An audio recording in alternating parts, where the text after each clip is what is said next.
Monday, 2009, September 14th. You've been activated. Somehow, sometime, somewhere, you drew the attention of an organization that should not exist. Did you see something you shouldn't have? Were you recruited for your exceptional skills? Did you uncover a truth so terrible that you had to bury it? The how, when, where, and why don't really matter. Not to your fellow agents. It's best if you don't know anything about each other. No, what matters right now is you've been activated. If you work for the US government, this activation probably came in the form of an unexpected and sudden assignment to a joint terrorism task force. This assignment is so restricted that your supervisors aren't allowed to ask questions. There wouldn't be any answers anyways. There is no such task force. Otherwise, you likely received an invitation to a night at the opera, code for an operation, signed by Preacher. This could come as an email, voicemail, or even physical mail. Perhaps your agent receives contact in a completely different but equally mysterious way. You've got until 2 p.m. tomorrow. You'll be meeting at the Courier Museum of Art in front of a painting, The Martyrdom of Saint Bartholomew. If you're from out of state, a plane ticket has already been booked in your name.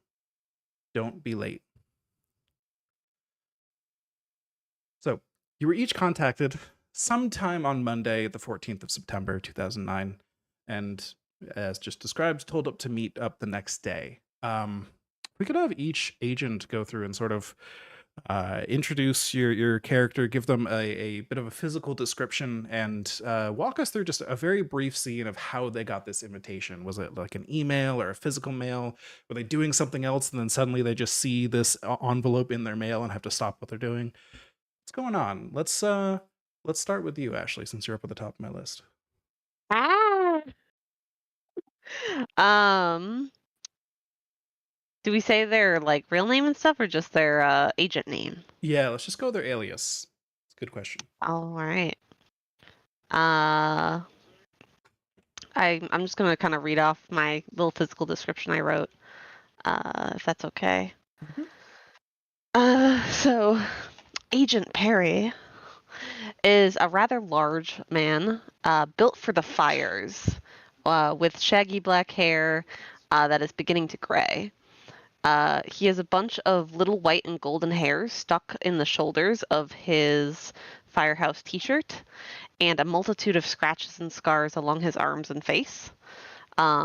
He tends to walk with a large grin upon his face and a hop in his step, and he can be found often outside of his workplace smoking a cigarette, though he will deny ever touching one if he's asked. I Mhm. would say the way that he got this notification was rather random, but not completely out of the ordinary. He was in charge of running inventory on the fire truck at his station, and while he was shifting through things, a latch on the top of the fire truck opened up and a letter fell out. Mhm. Very nice. We'll say that that letter. All we see of it for the start is that it has a green triangle on the outside of it, just faintly like watermarked onto the envelope with no other markings. Ooh. Next up, Mars. Could you introduce your character? Certainly. I am tonight playing Agent Pendrake, in her normal life, a professor of archaeohistory at the University of Illinois, Chicago. She's in her late 50s, has pale skin that is pulled, taut, and wrinkled, sharp nose, blue-gray eyes, short wavy mess of gray-white hair, and is sharply dressed in a suit and tie, and walks with a wooden cane. And she would have likely received her invitation while just looking through the various bits of junk questions and spam mails that she tends to receive from random corners of the world of people just not really understanding the nature of her profession and just sending her really quack conspiracy like questions and assuming that she knows all the answers. Makes sense. Very good. So, next up, Joanna, you said you were ready now, right?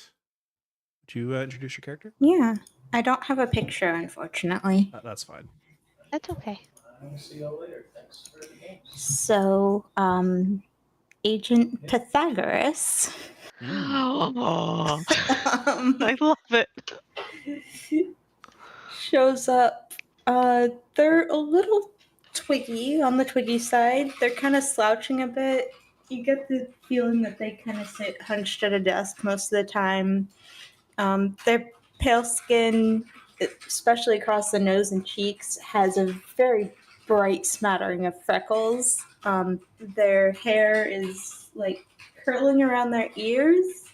A little bit of a tangle. Seems like they maybe forgot to brush it this morning, and it's red hair. Like, they're a redhead, not bright firehouse red. They're wearing a kind of blue and purple plaid type dress shirt with pens in the breast pocket and jeans that are a bit frayed at the bottom because they're a little long on them. All right, thank you. How did they get their invitation, you think? They would have got it from an email at work. All right, yeah, that makes sense. Probably assigned to that terrorist force again, the task force. Oh yeah, and just they are very confused because why would they ever be assigned for a terrorist force? But they'll take it. Right. Your character's probably already been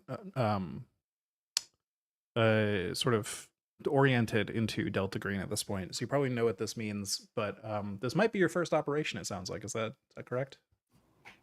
Yeah, I was thinking it was All right. mostly just because I hadn't figured out another operation yet. That's totally fair. All right. Cool. Yeah, I was thinking kind of green, kind of awkward, Makes sense. All right. a And bit then confused. next up is Sky. Could you please introduce your character? All right. My agent is Agent Penumbra.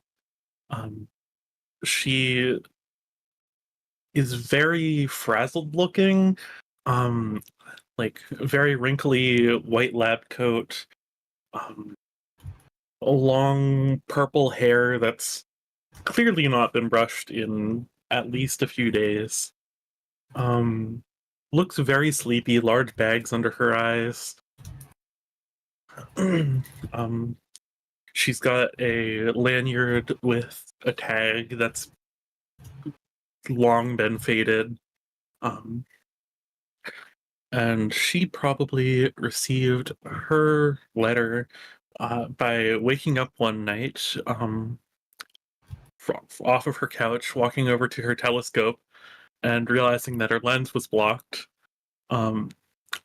She would have had to climb up to see what was the issue and found the letter taped to the lens of the telescope and then just climbed down, taking it while laughing about aliens. And now you gotta clean the adhesive off the little telescope. Oops. But yes, this makes sense. So you've got your little letter there. Very good. And then last but certainly not least, Yada, could you introduce us to your character? Certainly. Preceptor has got short, styled sandy hair, gray eyes, glasses. Wears kind of a navy blue suit with the whole like vest and everything on the inside. The pink paisley tie and kind of white slip-on loafers. Sweet. How did they get invited? Oh, sorry. Yeah, he would have gotten the invite by during a regular visit to an occult bookstore. There is a book that he did not order, Oh, and he has worked with Delta Green before, and that's how he's gotten its assignments. So he's, not surprised to see it come in that way, but he's not expecting to get the assignment. that makes sense. Delta Green does not tend to send their operatives on too many like very back to back operations. There tends to be kind of like years in between sometimes. Give people a little time to cool off, maybe go to therapy after things happen, before they are sent back out, because they don't want anyone turning into a new problem that another Delta Green agent now has to go out and solve, of course. Yeah. So it's probably always a surprise when you suddenly get this invitation out of nowhere after years of like, yeah, no, I did a Delta Green thing back in the day, but oh, cool, it's a decade later. Suddenly they're here again. Just checking in occasionally. So that definitely seems appropriate. Good. So that's everyone. I've got all your character names written down here so I don't forget them. Um, I've already forgotten everyone, including myself. That's fair. That's fair. I'm sure we'll pick up on it a little more as we go. So the following day, it is Tuesday, 2009, September 15th, 1:30 p.m., Manchester, New Hampshire. We see the outside of the Courier Museum of Art as that lower third, showing the date and place pops up at the bottom of the screen. And it's a hot, dry day. Not a single cloud provides any merciful shade. The weather clings to the last vestiges of summer, unwilling to let it go. Multiple school buses are parked outside the Courier Museum of Art as you approach.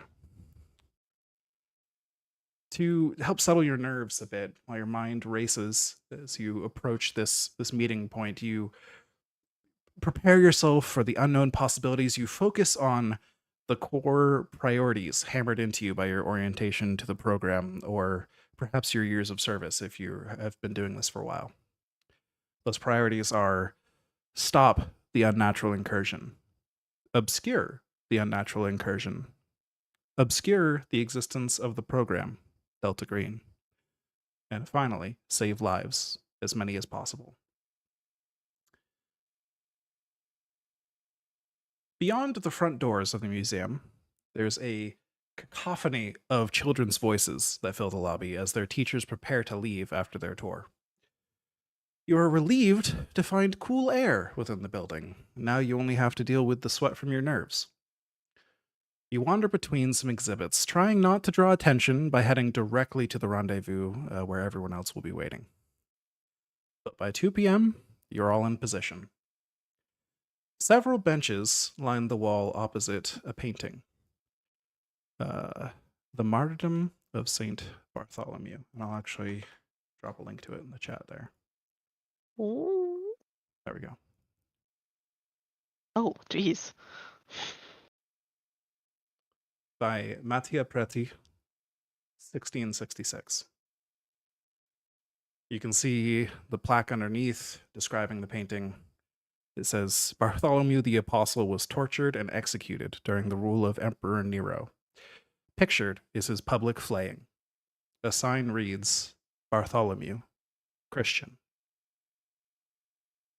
As you all sit and wait, acknowledging each other on these benches, wondering if all of you are really here for this purpose, if any of you are outsiders that just happen to be sitting here at the wrong place at the wrong time.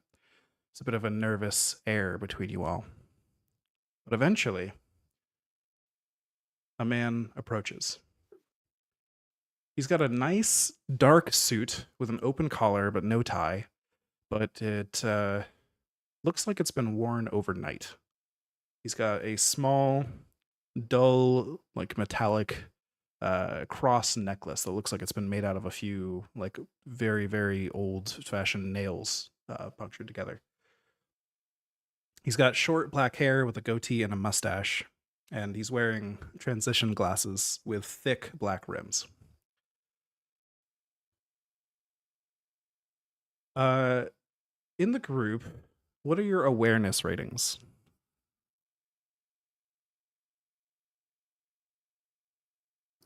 One sec. Where is that? It's one of your skills. Alertness? Alertness? Alertness, thank you. That's the one. 50%? 50%. 50-50, all right. 20. 20. 20%, but given that it's eventually during the early afternoon, I would probably be sleeping on the nearest bench. Oh no! Classic. Do you think your character would be mechanically exhausted? I'll allow you to Yes. nerf yourself here. Okay. So here's the rules for exhaustion here. While you're exhausted, you take a minus 20% all your skills. However, Heck yeah. you can chain smoke or take stimulants to offset that essentially for a number of hours, but it does start to damage your willpower. So would your character be, I don't know, drinking a lot of coffee, doing some other like over-the-counter stimulant, or chain smoking? You can also do illegal drugs, which comes with its own risks, of course, which doubles the duration of how long you can offset exhaustion. Coffee, but with a undisclosed amount of Everclear mixed in. Okay. Christ. Oh, Jesus. I want to be friends with this person. I Wow. think this may not count as a stimulant, but I'll give it to you. I also am curious if they would let you take this into the museum with you, but Well, it's you know in a what we'll coffee say. cup. Yeah, you brought it Yeah. in. Your coffee cup Mhm. is rapidly evaporating on you, but you do manage to get it in. All right. So I have these rules in here somewhere. I took notes. All right. So exhaustion. So go ahead and roll a d6 first. All right. First I have roll one of of the those night. somewhere. First roll Ah, of there the it is. night. D6. I rolled a 2. A 2. Okay, so go ahead and subtract 2 points from your willpower score. Alright. The willpower points. There should be like a WP, which you have a max and a current amount of. Got it. Oh no. All right. So you take a little bit of willpower damage. However, you do offset. You no longer have those negative penalties to all of your rolls, thanks to the stimulants. Go ahead and roll one more d6 to see how long that's going to work for you here. This is in hours. 2 hours. 2 hours. So in a couple hours, you're going to need to continue. You're going to need to find another cup of coffee or something a little bit more Everclear, and then you'll be able to roll again. But again, that will start damaging your willpower points again if you continue to do so. The danger with willpower point reduction is you can have an emotional breakdown at low enough willpower points, essentially. However, it's not as bad as losing sanity, because willpower points regenerate naturally just by getting rest and stuff, or doing things your character enjoys, like hobbies and so on. But for now, taking a couple points, you're very sleepy, but you got some coffee, and you're just chilling. So back to the scene. We've got this man who comes in and sits with you, and based on that cross necklace, you imagine this is Preacher. He sits right in the middle of all of you. Don't visibly react. Don't look at me when you talk. Keep pretending to admire the art. If you brought a cell phone, turn it off. After he gives you all a minute, just in case. Yeah, I do turn my cell phone off. I'm Agent Preacher. Confirm your aliases. Pythagoras? Pendrake.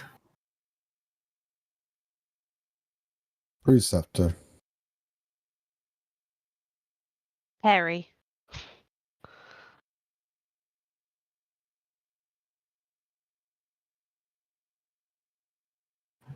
Penumbra, I was muted. Oh no. Classic. Good. Stick to those. Remember them, each of you. The less you know about each other, the better. Stands up from his seat, and instead of speaking in this low voice, now he speaks more openly, as if he's talking with you all for everyone else around you to see. Yeah, these people are having a conversation. So he stands up by the painting and says, "You know, This painting has several stories. The anniversary of his death was half a week ago or so. He kind of looks at his watch. Yeah, half a week ago. But no one really knows for sure why he actually was so brutally killed. The details are hazy, inconsistent. They all say he died brutally, though. Some say he died for spreading his ideas. Others say the knowledge itself would inevitably land him in this kind of situation. The theory I find most credible is that he was killed out of fear. They killed him as a preventative measure, to keep all the dangerous words in his head from escaping and dooming them all. And he pauses and just gives each of you a meaningful look. And then he sits back down. Now speaking in a lower voice again. Some of you are new, so some advice. You'll need a creative relationship with the law. Don't get caught. We can't get you out if you do. You'll just have to take the punishment, accept a guilty verdict, and stay quiet. I hope you're all good at telling lies. None of this gets into official records. Any questions before the briefing?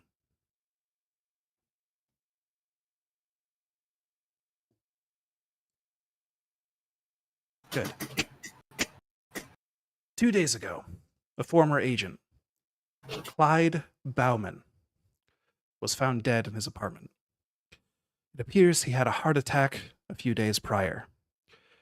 His place has been cleaned up, but his belongings are still there. It's your job to look through his things and take care of anything that refers to the unnatural or the program. If you find that Bauman violated any program security policies, take care of it, report it. Involve no one else in this operation. We leave the methods up to your discretion, but do it quickly. Bauman's kids are expected in town within 48 hours to receive their inheritance. Get it done before then. Meet here again at 2 p.m. on Thursday with a report. There's a silver Ford Focus in the parking lot for you. Before he stands, he leans down to tie his shoe and covertly slides a car key over to you, Pythagoras. Just kind of slides it over next to your foot. He does not otherwise acknowledge you as he leaves. Pythagoras' hands are like visibly shaky as they pick up the key.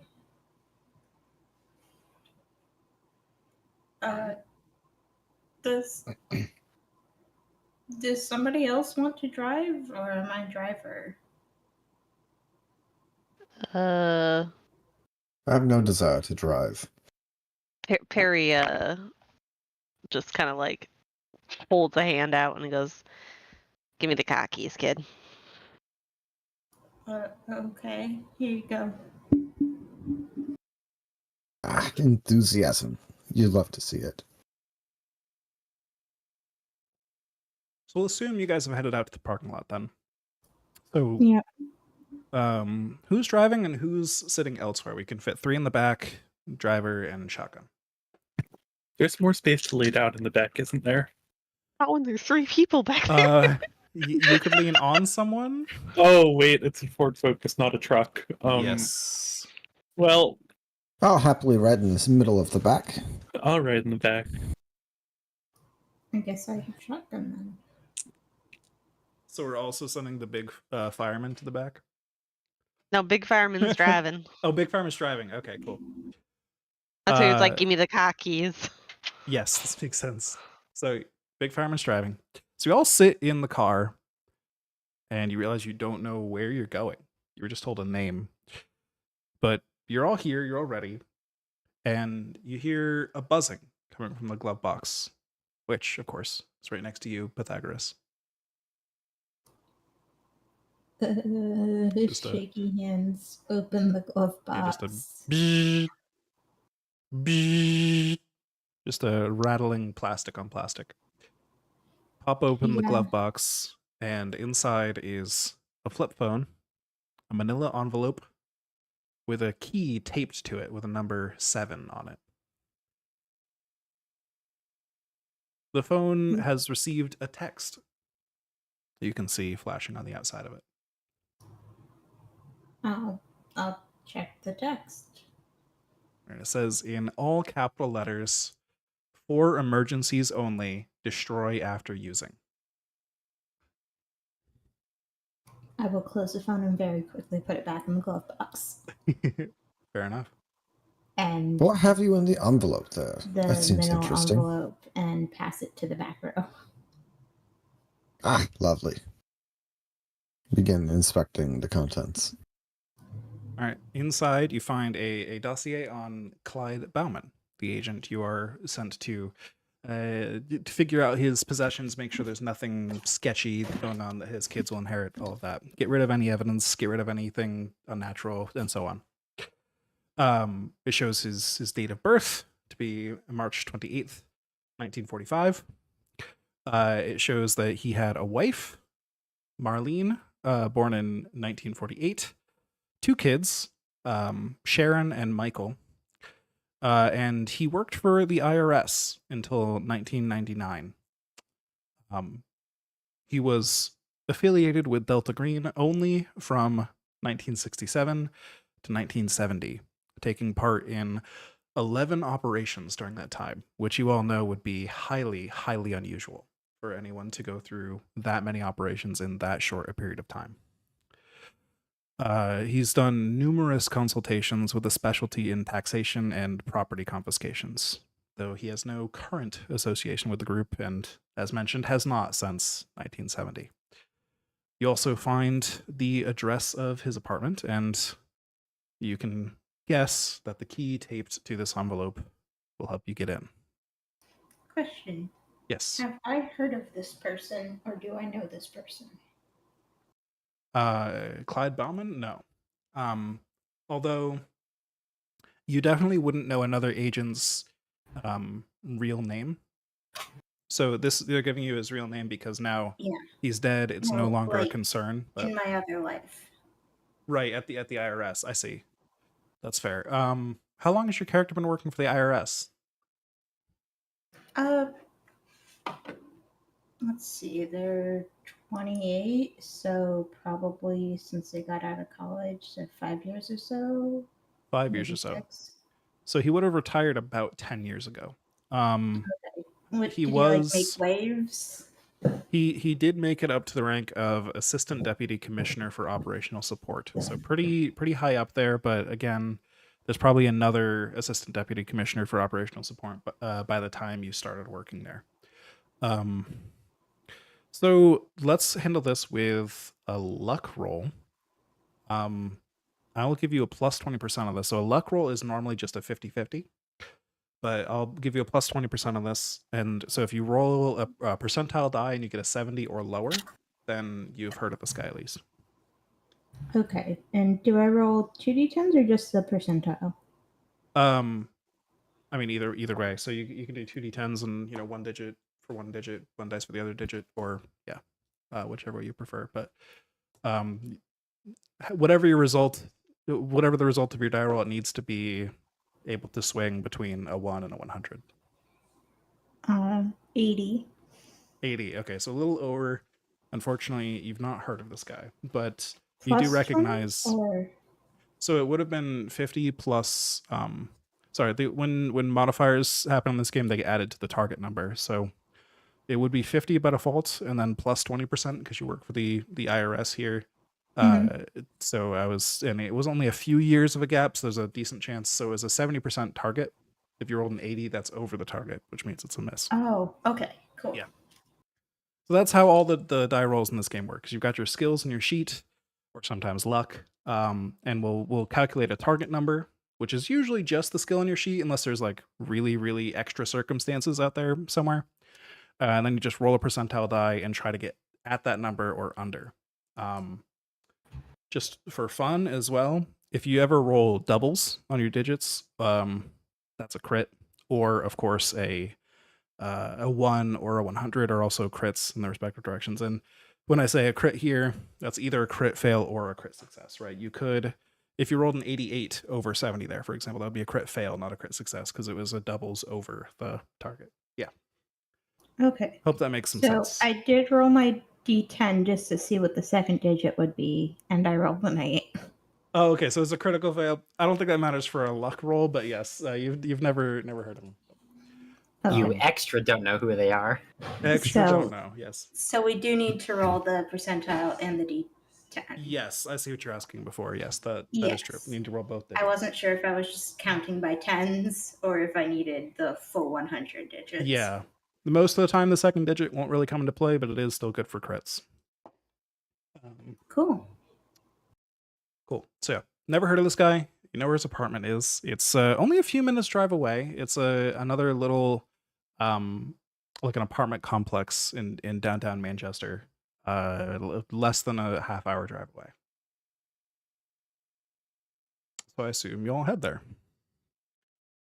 Unless anyone needs to go pick up stuff on the way. Is anyone looking for particular things you think will come in handy? No? Cool. So we'll cut to there. I don't think so. I have my normal bag of tools and tricks, but Hey, I'm gonna ask, Sense. do you guys think it's okay to turn our phones on now? Or should I just keep it off the whole time? I think our handlers would prefer we keep them off. Okay, I'll just stick it in the glove compartment with the Phones, other phone just in case. Hey, do any of y'all Phones. want donkeys on the way there? I could go for a coffee.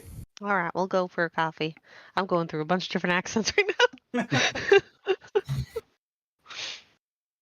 All right, so you grab dunks on the way. Anyone that wants coffee can get it. Hell Or yeah. a bit of a sugar fix, whatever you need. A little pick me up on the way into the job here. Pythagoras Exactly. gets a mocha for both sugar and caffeine. Yes. And as you can see the sugar and the caffeine hitting as they get visibly more jittery The jitter and like amplifier. start fiddling with the pens in their breast pocket. Yeah. And Umbra's gonna try and just hand them her half-consumed cup that still has alcohol in it, and just say, "Yeah, just fill it up with espresso." I don't know if they Uh, take dirty cups in there, but sure. Yeah. They probably won't take your cup from you, but you eventually negotiate Well- them down to them just giving you some espresso to pour on yourself. Thank you. Perfect. So you get to the apartment. You find a spot to park. There's a series of buildings here, about a dozen or so, sort of scattered all around. Each one has its own separate parking lot. They're sort of separated by the parking lots between them. There's not much greenery around these apartments until you get outside of them. Each building is about 4 stories tall, red brick with a gray roof. Bauman lived in building number 6, room 7, on floor 3. Looking around, I think somebody said they had an alertness of 50. Is that right? Yeah. Yes. So yeah, those of you with a more moderate alertness like that, just looking around, scanning the area just in case. You don't see any like surveillance cameras around or other security systems like that. So you don't have that to worry about at least. So you've got some options here. Y'all can just walk in there. You could try to be sneaky. It is broad daylight, but whatever your plans are, you could just try to act inconspicuous, like you're supposed to be there. I don't know what's your plan. Why don't I? I'm willing to is just there- stride on in like we belong there. It's worked for me in the past. Is there like a back? Well, he's on the 3rd floor. Yeah. I'm sure there's a stairwell inside. As long as we get in, nobody will really question our presence. Yeah, I mean, if I really need to, I could probably get us in and provide a good reason for being there. Did Perry notice any fire escapes for future use while he's parallel parking the car. Fire escapes. Yeah, there's like a little, like I'm struggling for the word here, but there's a little like an overhang outside each apartment. They can come out. Well, I don't know why I can't think of the word for it, but yeah. Balcony? Thank you. A balcony. Each apartment has a small balcony outside, and then outside of those balconies is additionally fire escapes going down. I could go in and you guys could go up the fire escape and I open the door if you want to be sneaky about it. How am- alarmed does the buildings even seem? Like, not to be more specific, does it look like the people, moving around the building are even like on the lookout? Would they even seem bothered by unknown people just walking in? That's fair. So it is just a little apartment complex here, and there's it's the middle of the day on the Tuesday. You don't see a ton of people walking around. As you parked, you probably saw a couple people coming and going out of the whole dozen building complex, but it's pretty quiet around here at the moment. I think we could just go in, but it'd be good to know, what window facing the fire escapes are on, just in case we get into anything sketchy. As long as we don't cause a ruckus. All right. So you pile out of the car and start heading into the building. Your key also gets you in this front door as well, thankfully. You're able to head up some stairs. And at the top of the stairs, there's a woman entering the hall with a small dog down by her ankle with like one of those full body harnesses to keep the leash on them. It's like a very little poofy dog that probably is very, very like yippy. And this elderly woman appears to be going out for a walk with her dog. And she sees this group of 5 people, several of which are in very official looking uniforms. I don't think everybody was, but I think several of you had like suits on and stuff, right? There are a couple of us with suits, yeah. So Yeah. lab coat of suit. That's a bit of a Professional corduroy. I mean, I'm wearing work clothes, so like button down and nice Yeah. jeans and dress pants or So dress shoes. For the most part, everyone's looking pretty professional.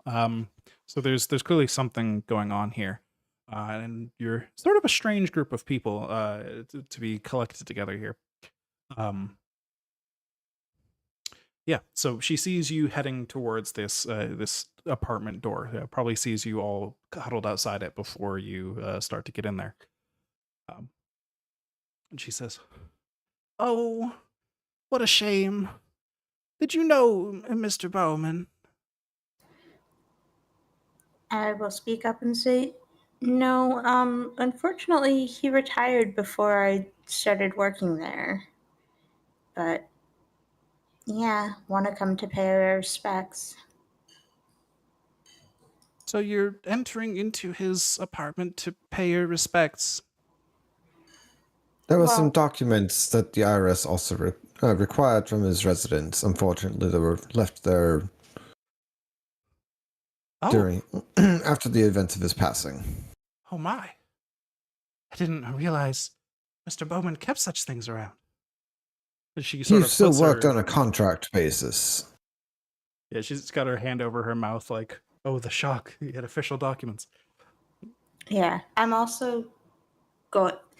So I realized I still had my work badge in my breast pocket, so I am going to flash the IRS badge that I have on me. Oh, I see. Hmm. All 5 of you? IRS? Well, it's a joint operation. I'm here from the IRS. I see. Not to worry, we'll just get the paperwork and get out of here as quick as we can. What is your persuade score? or similar score?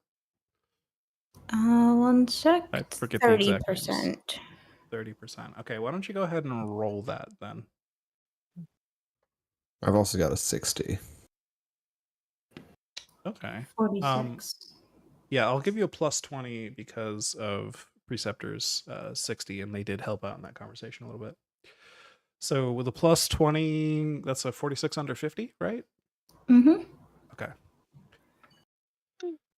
I see. You can see her sort of she squinted her eyes a little bit, and you can see she's sort of taking a mental note. And does anyone have a pretty decent human score?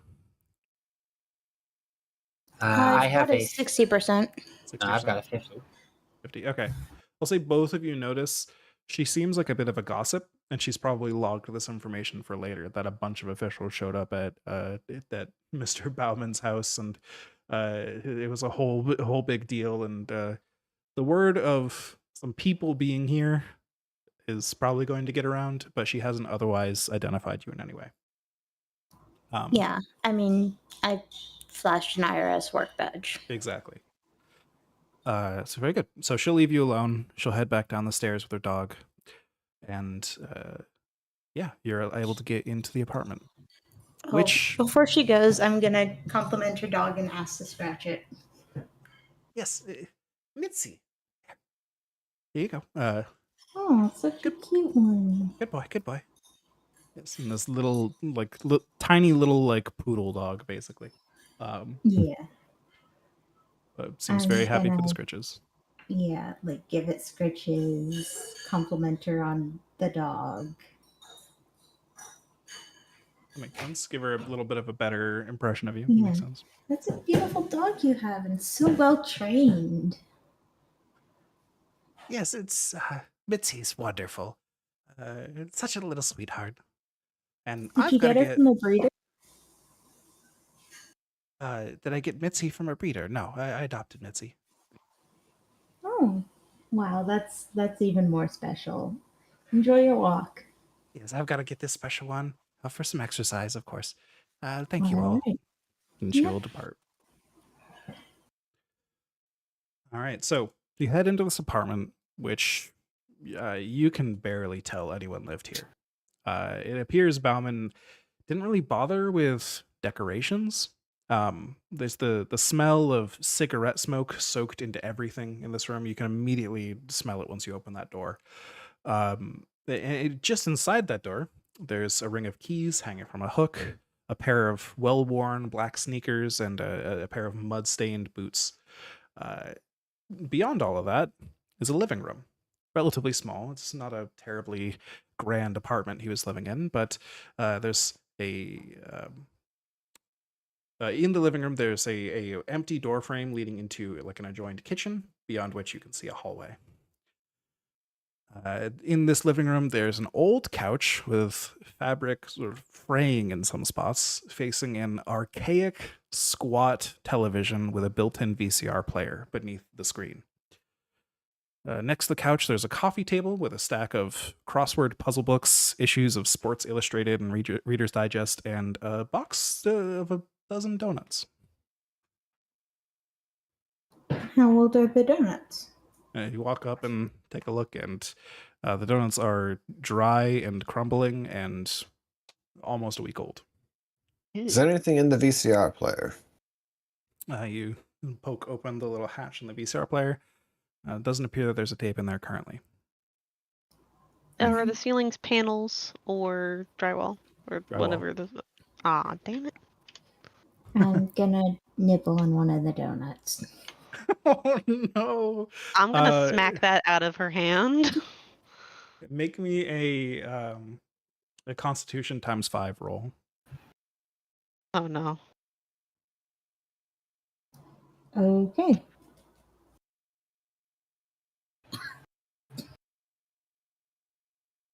$69. Nice. Nice. Is that Nice. under your Constitution ×5? No, it is not. Okay, Oh, so no. you do start to feel a little sick after consuming this, but the sugar does continue to amplify your jitteriness. Just add that little extra more to that. Yeah, I'm gonna say, I mean, they're decent. It's free food. That is one way to remove evidence from the premise. You do feel while you're eating these that though they are very dry and crumbly, they were so artificial that they were somewhat preserved. Mm. Yeah, I'm just gonna keep eating. Oh my god.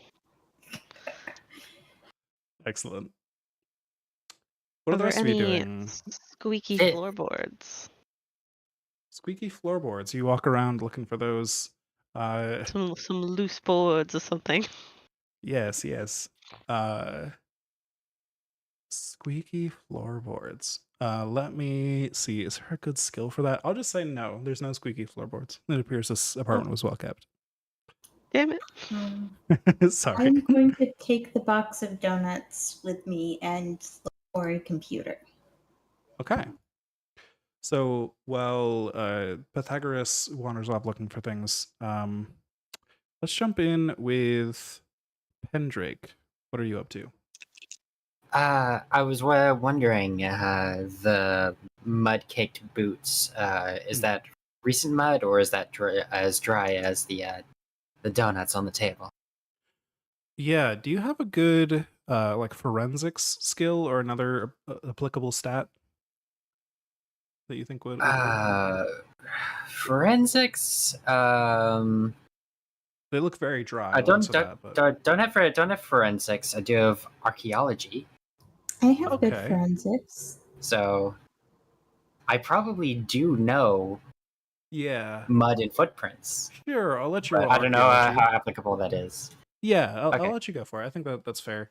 This is just to see like how old the mud really looks to you. All right. 34. That's under my 70. All right, so with 34 under 70, it appears these boots have not been used in about 2 or 3 months. You would estimate. Just left there to continue being stained. I'd like to start searching around for like any cupboards or like any shelves, any storage containers that would hold papers or might have like if there's a desk, look for any like hidden compartments in the drawers. All right. So since you mentioned kitchen, we'll start there. Since you mentioned cupboards, we'll start in the kitchen. It's mostly bare. There's a few scattered cans, pans, and boxes of like dried food and stuff. There's an electric kettle sitting next to a single mug and a tin of instant coffee. There's a nearly empty bottle of Jameson Irish whiskey, which sits alone on the counter. And the only human touch you see in this kitchen is a crudely drawn human figure titled Grandpa, signed Cassie. And it bears 2 gold stars from the teacher, and it's hanging on the refrigerator. Oh. Otherwise, you don't. Most of his actual drawers in his kitchen are like empty. The cupboards had a few cans in them and stuff, but yeah, you walk around. Let's see. Is there an applicable skill for finding hidden? There's got to be. I would go search. Search. I like Search, that. yeah. Go ahead and roll search. That's a pretty great search. I'm glad that works. Excellent. It's a big skill list. I'm still getting used to it. I rolled 67, which is under my 80. Ooh, excellent. Very, very good search. Yeah, so you're very confident that at least none of the like kitchen drawers or cupboards have any like false backs or bottoms or anything like that. It doesn't seem to be anything hidden in here. Nothing out of sorts in the kitchen. How about the other rooms? What is Penumbra doing? Penumbra would take a moment to think of where she would try and hide stuff, if she were trying to hide stuff. And she wants to go find the bedroom and look underneath the mattress. All right, so you head down the hall, and while you're going, you see 4 doors on the left side of the hall. No doors on the right side. That side shares a wall with the like outside of the apartment, the the main hall where all the apartments lead into each other, essentially. So down that left side, there's a closet, a bathroom, a bedroom, and what appears to be a storage room. So you still want to go in the bedroom? Looking around in there? Yes. All right. So the bedroom has a queen-sized bed and a dresser, on top of which rests a few framed photographs and a ceramic paperweight. There's a chunky, square laptop on a bedside table, and I think this is potentially where we catch back up with Pythagoras. You said you were looking for a computer. Yep, computer, laptop, anything like that. All right. So yeah, you do find it's a very, very chunky, very thick old laptop. Again, like square in shape. They were still making them that way back then. So you've got that. You've got some other things in the room. You estimate it will take you quite a few hours to dig through everything that's on this laptop, but you could start doing that if you wish. Is it password protected? It is password protected, but do you have a pretty good computer science skill? I have 20%. Try 20%. Cassie. Yeah, sure, you could try Cassie. Sure, let's try that. All right. Type that in. Doesn't seem to work. Okay. I guess I Worth a will shot. use my computer science roll. Yeah, go for it. Actually, can I use forensics to see if there are any keys that seem like especially Punched like repeatedly. Ah, okay. Sure, I'll let that be forensics.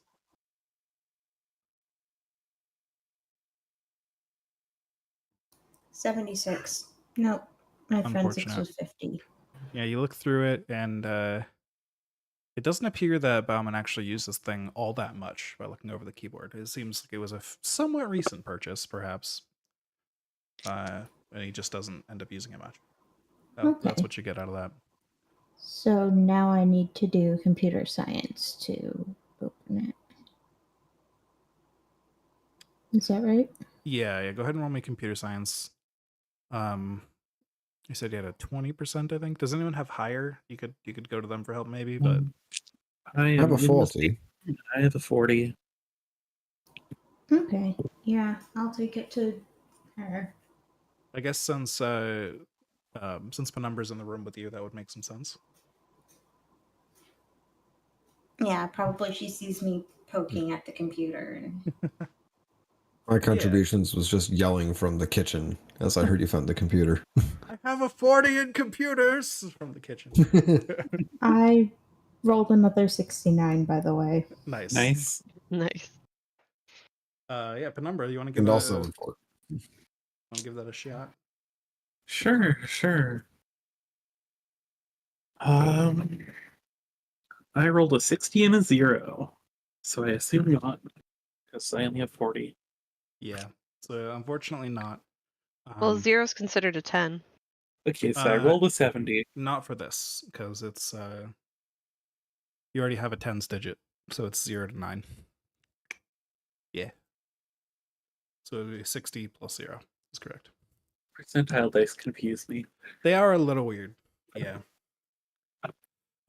Especially for the extreme ends of like 0 and 100. You want to roll like the 0, 0, 0 is 100, and then a 1 on the die on the ones place, and then a 0 on the tens place is how you get a 1. They're both of those rolls are only 1 point off from each other. That is a little weird, but it is what it is. Yeah, so you're having trouble getting into this computer, but you do think it seems like he doesn't use this thing that much. You question how much you'd be able to get off of it. Perhaps you can just yoink that shit and destroy it just in case.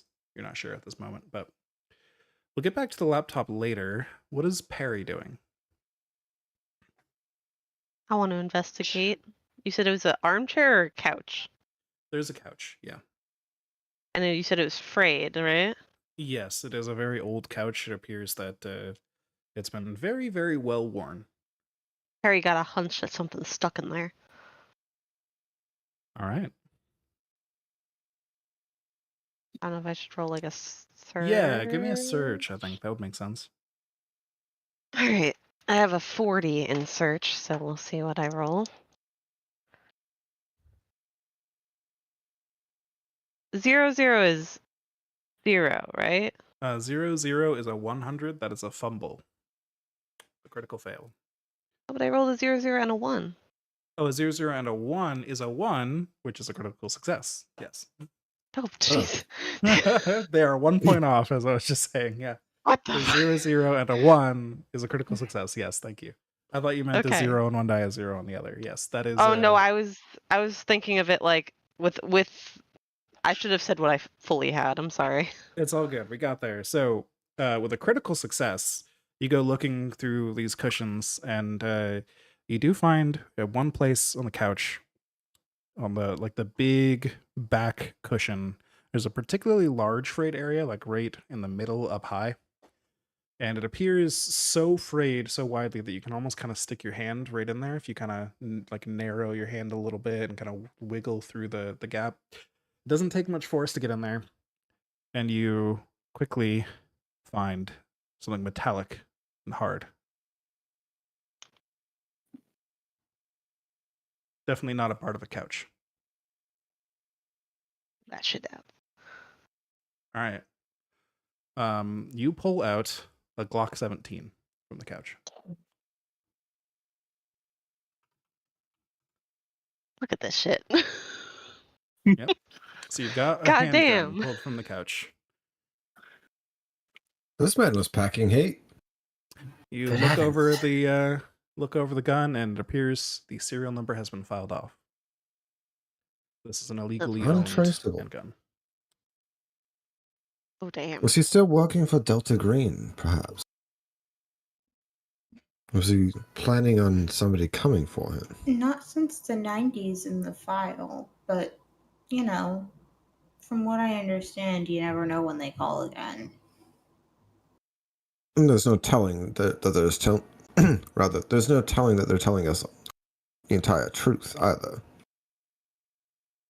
Does the gun look like it's been well maintained over the years, or has it Oh, like no. worn away with time? It looks like it was stashed in the couch long ago as like an emergency weapon and just been left there.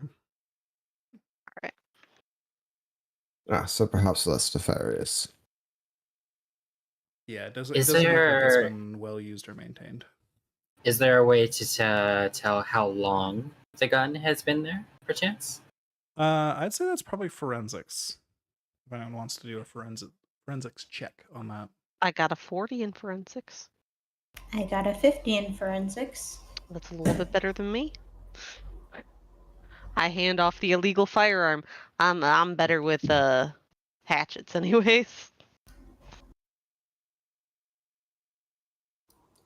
68.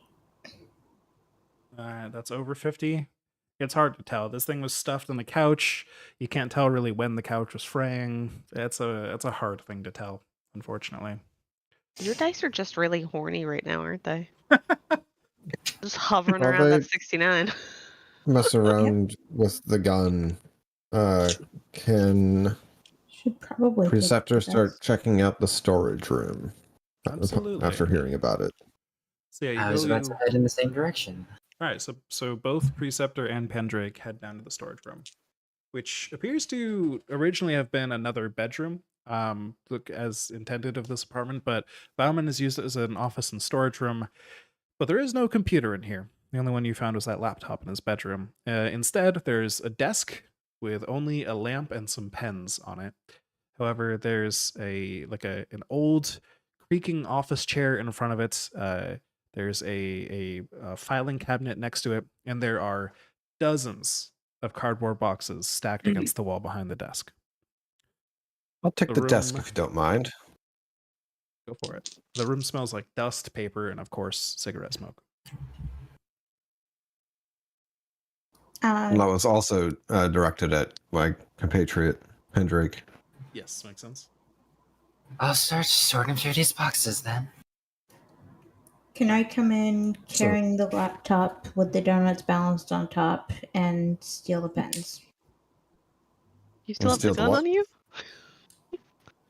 Donuts. Well, Do you still have the gun?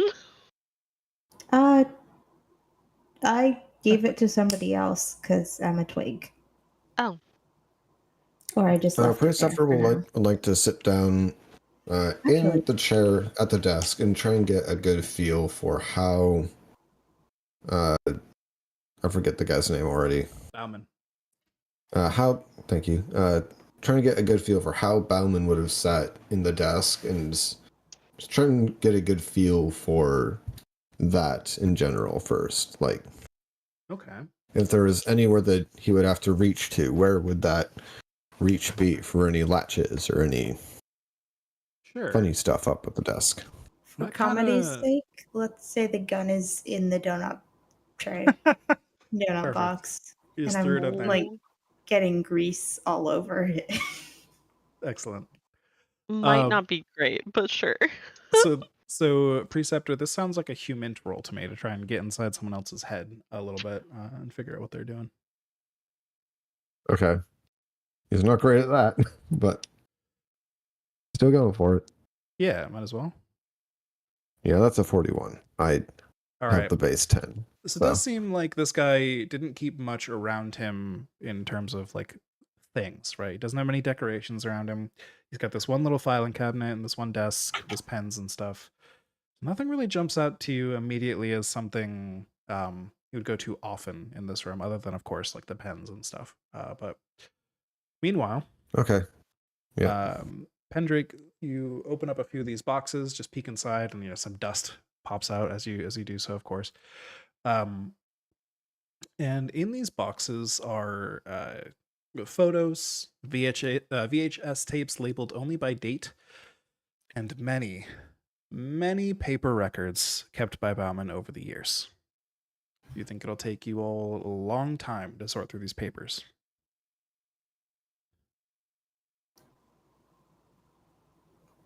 In the Uh, bag. This is a curious haul. Trade. I'll hand the computer off to whoever's good at computers. That would not be me. I am good at sorting through old things. Of course, we I'll take a could shot at just, the computer as soon as I'm done with the spill desk. coffee on the computers to make sure that nobody can get anything in it, and then take the hard drive. Or you could just take the hard drive and not destroy the otherwise completely usable, rather old computer.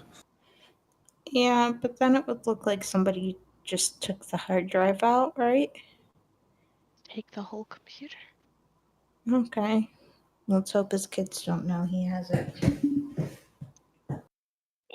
So while you start sorting through some of these papers and things, let's jump back to Penumbra. You're in the bedroom, right? Yes. So we'll say we just see Penumbra walking along that dresser there, looking over the photos and things. You see some photos of Clyde Bauman and his wife Marlene, some when they were very young, first dating, their wedding, and then there's a photo of them on the porch of a cabin out somewhere. There's a photo of Marlene blowing out the candles on a cake decorated with the number 50. There's high school graduation photos of Sharon and Michael, his children. And there's a few photos of Sharon with Cassie, her daughter, and Bauman's granddaughter. The ceramic paperweight is got a child's handprint in it, and it's labeled Cassie, age 4. So you don't find anything else of super significance in here, but there are those photos, and some of them are a Not little even interesting. beneath the mattress. Yeah, you check under the mattress, and you don't see anything under there, unfortunately. All right.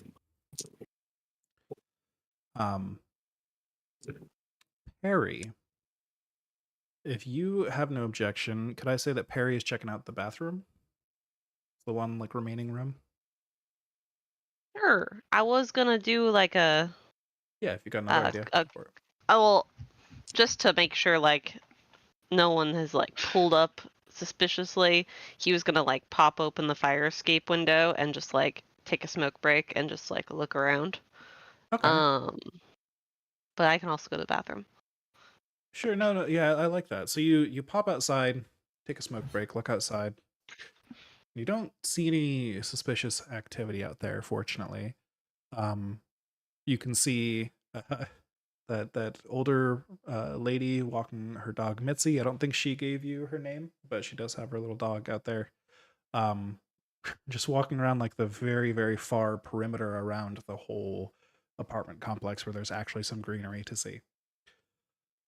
And then, yeah, perhaps after your smoke break, you head back inside and you see people are very busy in the storage room. So you check out the bathroom, the one remaining room, and it's in a bit of a disturbed state. There's a broken towel rack, a cracked shower door, a few fragments of broken ceramic, and there's traces of the smell of Bauman's corpse. This is where he died and was left for several days. You said he died of a heart attack? Or that's the report was given? Yeah, reportedly he died of a heart attack. Is there a way I can just kind of like check around the like area of the bathroom to see if like there's any other suggestions to what happened? Like maybe foul play Yeah, or like something spooky. that sounds a lot like forensics to me. I got a 40 in that. Let's hope for a 001 again. 45, unfortunately. Unfortunate. So yeah, you look around, doesn't look very strange to you. I mean, it looks like perhaps he was like in the shower, had a heart attack, knocked a whole bunch of things around while he was like panicking and unable to fully function, clutching his chest, all that, and unable to reach any phone nearby. Just died here in the bathroom. As best as you can tell, that's what you got. Could I search the medicine cabinet and the back of the toilet? Sure, give me a search roll. Actually, I don't think there's anything that hidden there. I'll just give it to you. You open the medicine cabinet. You can look in the toilet. There's nothing. No, like the back part of the toilet. You know, like the yeah, little yeah, like the hutch part. reservoir. Yeah. Yeah. So like Um. plastic baggie or something in there, like you see in the cop shows or something. Yeah, yeah, that's fair. Um. So in the medicine cabinet, you find no medicine. You do find some toothpaste, and you find a box of cigarettes in the medicine cabinet. Of course, that's where you put I those. pocket the box of cigarettes. Perfect. Yoink that shit. In the back of the toilet, nothing, just water. All right, I hate myself for looking at that. Let's keep going. All right. So you've uncovered a whole bunch of things in the storage room. Can I assume you all are just going to start digging into that? Yeah, I I'd figured. like to finish going over the desk before moving on Yeah. to the boxes. Go for it. But yeah, just checking over the desk, looking for anything in the drawers, looking for any catches for hidden compartments. All right. Figured I'd help weed out like the financial tax type stuff in the paperwork. Like people keep their old Yes. tax statements and stuff like that. You have a fairly high accounting, is that correct? 80%. Perfect. Okay, so if even one agent in this scenario has an accounting over 40%, it halves the time it'll take you all to go through these boxes. So that's very helpful. But in the meantime, we have Preceptor looking at the desk, looking at the filing cabinet. Give me a search roll.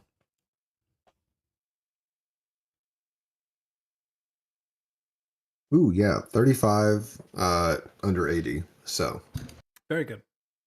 So, looking through things, it doesn't appear there's anything hidden like underneath the desk, like taped up there, secured in any weird spots like that.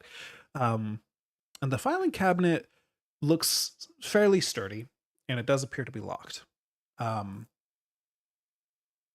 There's a few of the drawers are not locked. It's only the very bottom drawer that's locked, but like the top three are not locked. you're able to pull those open, and it's just more paper records, much like the other ones that the others are going through. But perhaps these are more recent, the ones he was using more often, and the other ones were like deep archive records. With the very Can I bottom one is remove locked. the last drawer above the locked one, and does it reveal the last one, or is each chamber secure? Each chamber is secure. Yeah, there's a Oh. metal plate over the top of the locked drawer. Do we Any of you have? have some sorry. skill in unlocking locked things? This isn't exactly my repertoire. I mean, we could try and see if one of the keys that we saw in the foyer works first. Ah, lovely idea. So you go grab the I'll head off to keys. get the key ring. The keys have, of course, the a duplicate of the key you used to get into the apartment. Looks exactly the same number 7 on it. There's a car key for a Ford. There's a very small key that looks like it goes to this filing cabinet. Thank you, Bryn. And then there's one additional key with the number 66 on it. But regardless of that ring of keys, you do have the small key that goes to this filing cabinet. You're able to pop that one open. And inside are yet even more papers. And I'll go over the contents of that specific drawer once you all just start going through all these papers together. I think that'll be an easy way to handle what you find here. So even more papers, but these appear to be special, important ones. You kept them a little locked away. So in total, based on the number of agents you have here, based on one of you being good at accounting, you estimate it will take you all about 8 hours to just sort through, pop in some VHS tapes, fast forward through them, just make sure there's nothing sketchy on them, look through some photos and papers and make sure nothing is weird. Just looking through all these records. So that 8 hours is going to be longer than the stimulants duration that Penumbra had taken previously. So unless you want a penalty, you might have to start upping your stimulants again. I will say, fortunately for this process, you don't think there's going to be a roll involved here. It's just going to take time. So you could probably hold off on the stimulants until later. But yeah, that's the current situation. Also, didn't Penumbra re-up on coffee? That's true. Yes, and I will pour the whiskey from the kitchen into it. There you go. Cool. So Amazing. yeah, you can go ahead and roll some extra time on that. I'll let this roll after this duration, so it'll be Okay. later. First roll is a 1. Okay, so 1 willpower point. The second roll is a 4. Excellent. So you get 4 hours after you finish this task. We'll say that's when you finish your coffee or whatever. You really sip it over the duration and make it last. And so in looking through all these things, we see who would take the VHS tapes just for flavor. I'd look through them. Okay. So we see Preceptor sit down at that squat television, popping in VHS tapes one by one, just fast forwarding through them. The first one, dated August 20th, 98, contains footage of Marlene's 50th birthday, Penumbra saw in a photo before. Particularly looking out for anything weird going on in the contents. You don't notice anything in that one, but we'll just say you start fast forwarding through them. We see lots of time passing as you're skipping through these tapes looking for anything weird. And the rest of you are looking through papers or still trying to try random terms in the laptop, see if you can crack that open, lots of different things. But the papers reveal, especially in that drawer you opened, there's the locked drawer. The papers reveal that Marlene died of cancer in 2002, 7 years ago, roughly. There's a history of medical records leading up to it. There's a death certificate, record of her cremation, planning her funeral, all of that stuff. That appears to be what was locked away.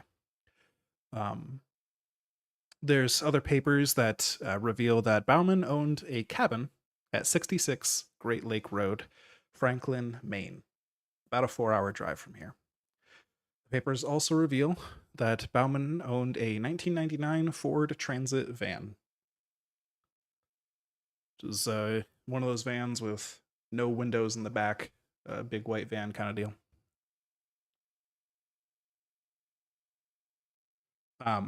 Otherwise, you don't find anything too incriminating here. It seems Bauman kept most of his records clean, which is surprising to all of you, especially those of you who have been on some Delta Green operations in the past. You know how tricky it can be to be this pristine with his records, but Bauman was a very high-ranking IRS official. So he knew how to hide things, of course. And you'd imagine his apartment, it can't be everything he's got.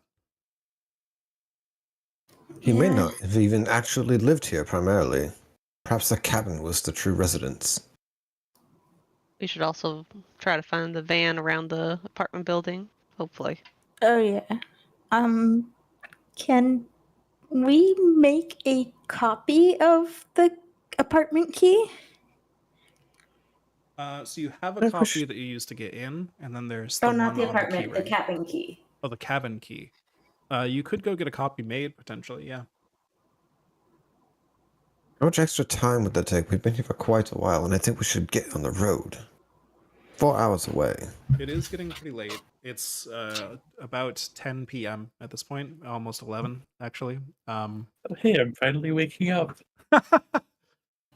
So if you all do want to rush over there tonight, you could. You could get there before morning, or you could get a good night's sleep, head there in the morning. Hopefully there won't be anything that trails out longer than a day there. It's up to you guys how you want to handle it. I'm always up for a good midnight adventure into the creepy unknown. Should we toss the car first, though? Or at least look for it, right? We should look for and perhaps take it. It might be ritually significant in some way. I don't know what that means, but I'll go for it. All right. So we'll cut to you all in the parking lot then, looking around. And you pretty immediately, now that you know what you're looking for, spot the one large white van parked here in the parking lot. You walk up to it with the key, pop open the back, and you see a few things inside. Actually, does anyone have a pretty good drive or alertness? I have a 50 in both. I have 50% alertness and, 50 in both. Okay, so I'll say those of you with the 50%'s there, you notice the van is sitting pretty low. It's loaded pretty heavily as you approach it. You pop open the back, and inside you see a toolbox, a shovel, some large plastic containers, and a large black 40-gallon drum. Ah, shit. Ominous. You anyone pop inside the van to see what's labeled on the drum? Absolutely. All right, you pop in there, so curious about what it could be, and you see the label on the top is sulfuric acid. Well, I think that's a pretty straightforward ritual of dissolving bodies. True. I will turn to Agent Pencil and ask, is sulfuric acid used for the IRS? I don't get out much. It's Pythagoras, and Agent Pencil. no, generally not. We've got 2 cars, right? The one we Got- arrived in, and this one, potentially, yes. Yeah. What we could do is split into 2 groups. Caravan to Maine for the cabin, and then see what we can find there. Crash in the dead man's cabin if we need to. And then while at the cabin, which hopefully is in the woods, we can transfer all the dead body stuff to the trunk of our car or something like that. Or bury it if it's in the woods. I don't know that a 50-gallon barrel will fit in the trunk of a car. I think we just leave that in the van. There's Uh, enough room. Car salesman meme slaps the roof of a Ford Focus. This can fit so many 50-gallon drums in it. If you put the can I- 50-gallon drum in there, you're fitting the driver and a passenger, and that's it. We definitely should not just leave the suspicious 50-gallon drum laying Yeah. about. Can I use my 50% in law to see about the legality of having that much acid around? Oh, it's very illegal and very suspicious. Okay. Yeah. Definitely something we should dispose of. Yeah. And also the shovel. I wonder where. Perhaps there's somebody or somebody is buried up at the cabin. Yeah. I guess keep Maybe it's Marlene. shovel for now, Perhaps and Marlene was no longer Marlene. we'll see. It's a Haman. Ooh.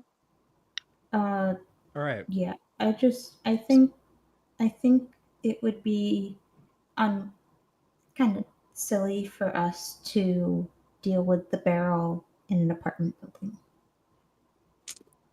Makes sense. So Oh that, no, we should deal with that in the woods. yeah, that's why I Oh, yeah. suggested we split and take the car. Oh, yeah. So, who's in what vehicle? I'll take the creepy van. I'll be in the creepy van. All right. And the other three in the Focus. Yeah. And so you head out to Maine, a 4-hour drive away, as previously mentioned. It takes you a while, but the drive is otherwise fairly uneventful. There's a couple points where there's like very sketchy points where you you're driving the van with this big drum of sulfuric acid in the back, and you just pass by a police car waiting to trap people for speeding, things like that, and you're just very, very careful not to get in a traffic stop, and that kind of gets on your nerves a little bit, but you get there without an issue, and you arrive at the cabin. Actually, before you arrive at the cabin, describe the local area a little bit, because as you approach, you see a few things. You drive through Franklin. There's a small, sort of strange coffee shop. Lots of looks very hand painted on the outside, and it's labeled Jane's Cats and Coffee. You pass a weird store called Franklin Chainsaw, which has a display of dozens of chainsaws, like affixed to a circular tall display, almost like a Christmas tree with chainsaws poking out in all directions. You see a bartering post, which is a combined gas station and thrift shop. And there's half a dozen teens on 4-wheelers and dirt bikes just driving around in the woods that you notice with their lights on out there. At 11 p.m.? Indeed. Where are their parents? The last few Is the minutes Don't coffee get the shop bar. still open? Coffee shop does not appear to be open, unfortunately. Not at Such. nearly midnight, sadly. The cats need their sleep. Hey, some coffee shops are open until like 2 a.m. Oh, this is true, but Jane's Cats and Coffee, you imagine, is a one-woman show. But how many cats would we imagine? That is a question that you should answer, for sure. But you continue driving nonetheless. Hopefully the coffee you picked up along the way will continue to work out here. And the last few minutes of driving are down like a single lane dirt road with like wooden signposts pointing directions out where you're going, and you head pretty deep into the forest. Only a few minutes, but deep enough. Finally see the cabin. It's 1 story high with a sort of faux log cabin exterior on the outside. Very quaint. It's connected to the local power grid. You can see the lines coming in as you're driving, and it has a stone chimney peeking out over the roof. Just behind it, you can barely see 2 small buildings outside behind the shed, like a shed and another like small thing. It looks like an outhouse, roughly. You can see from here out behind the cabin. Once you all get out of your vehicles, you can just faintly hear the sound of those motors of the kids on their bikes and four-wheelers and stuff out in the distance, and occasionally a a whoop and a holler and all that, but it's off in the distance, just echoes. What you doing? That shed. Buddy system. We should all buddy up. Yeah. Somebody want to come with me to check out the shed and maybe put the tools in the shed? Sounds fascinating. All right. Because, right, there were tools in the big car Yes. too, right? Tools back there. That's true. So, yeah. If we can put the tools and the shovels in a shed in the woods, that's kind of where tools go, right? No, we're not very strong, so getting all of the tools in there may be a little bit difficult, but I'm happy to help you check out what's in the shed. Yeah. We might have to make trips. So you head out to the back of the cabin while the others approach the front. And you can see, let me make sure I'm at the right part of my notes. Here we go. Yeah, outside and behind the cabin, there's an outhouse and a shack back there. And as you walk up to approach these, you can see out behind the shack, there's sort of like a shallow pit you can see there, just dug out of the earth. A fairly even hole that's been dug back there. Yeah. So do you want to look at that? You want to look at the shack? You want to look at the outhouse? Is there a smell coming from the hole? You might have to approach it a little bit first, but you could. Uh, Smell. No. I'm off to check out the hole if you are. It's a fairly wide, shallow hole you can see from here. Yeah, maybe I got a outhouse flashlight first out and to make just- sure there's no bodies. Okay, yeah. Flash a light over there, and you don't see anything. Not from this angle, at least.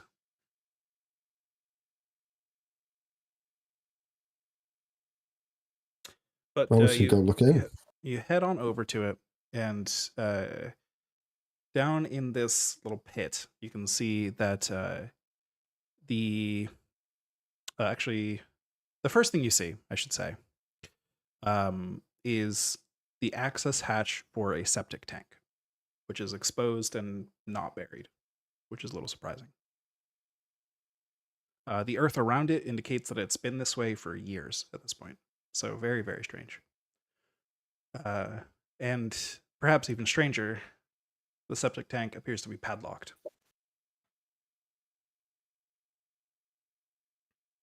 That's awfully strange.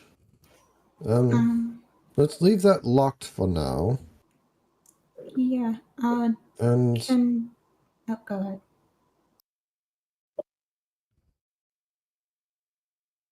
whatever is going on here, it's connected to the outhouse, probably, right? Maybe. Yeah. Can we retroactively say that we took the paperwork regarding the cabin with us? Yeah, you could do that. That's fine. Oh yeah, I will like say- leave no trace that this was there. Even if you, I will say, even if you take that paperwork that he had on him, I think especially with you working with the IRS, you would know that that the possession of the cabin will find its way to his children regardless, eventually. They just might not discover it as quickly, but it could give you a bit more time. Yeah, they may have even been here before. It appears he's had this place for a while. But the But children yes. have been here for a while. They're probably complicit in whatever is going on with the septic tank. Possibly. Let's just check the outhouse and then the shack. All right. And then So- I guess we can see if there are any. Do any of you have any of those newfangled cameras on a stick? Perhaps we could stick that down wherever the hole is in the outhouse. Maybe it goes into the septic tank. We could see what's down there. It's a little too early for that, actually, Yada. I know. I'm too Unfortunate. old for things like that. Well, I think outhouses don't generally have plumbing, right? Yeah, not generally. They you typically basically just a hole in the ground. Maybe you have some sawdust to top and throw in there or something, but yeah.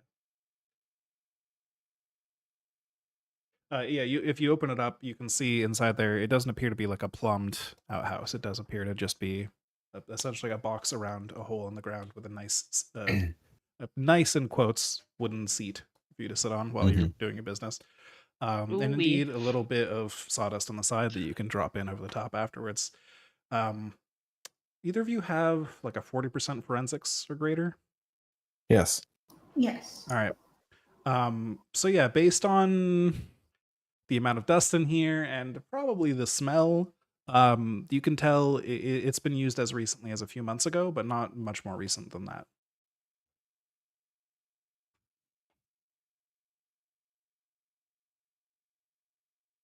So whatever the heck is going on, it hasn't been messed with in a few months. Yeah. Probably. I am going to hold my breath and point the flashlight in the hole It's just to make sure there's no visible body parts. yeah, it's gross, but no visible body parts. Okay. I like how we all assume this man is like murdered countless people. It was a Delta Green agent. He might have snapped. You don't know. Now, So to the anything in the shed. shed? Yes. So you go to the shed, and there's some more tools in there. No toolbox, but there's like a pegboard with some tools hanging from that in the shed. But the main thing in the shed are 4 5-gallon cans of gasoline. All right. Make note of that. I think we'll jump back to the other group at this point.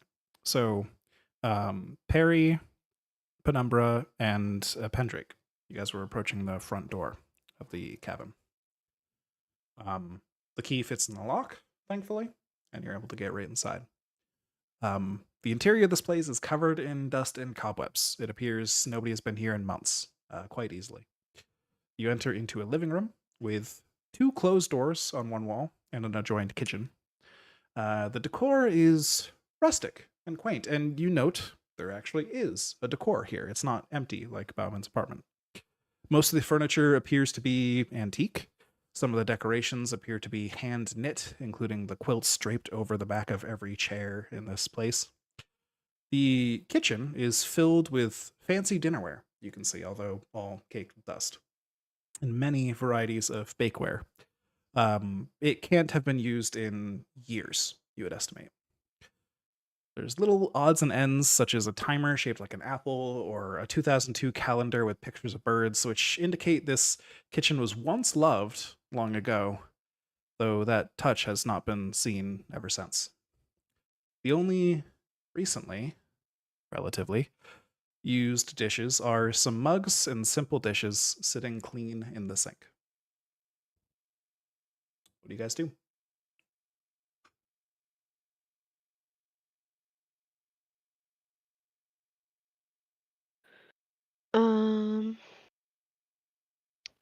I want to look for squeaky floorboards.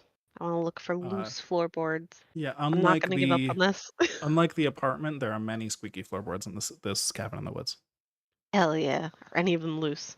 None of them appear to be loose, sadly, but they're all very squeaky.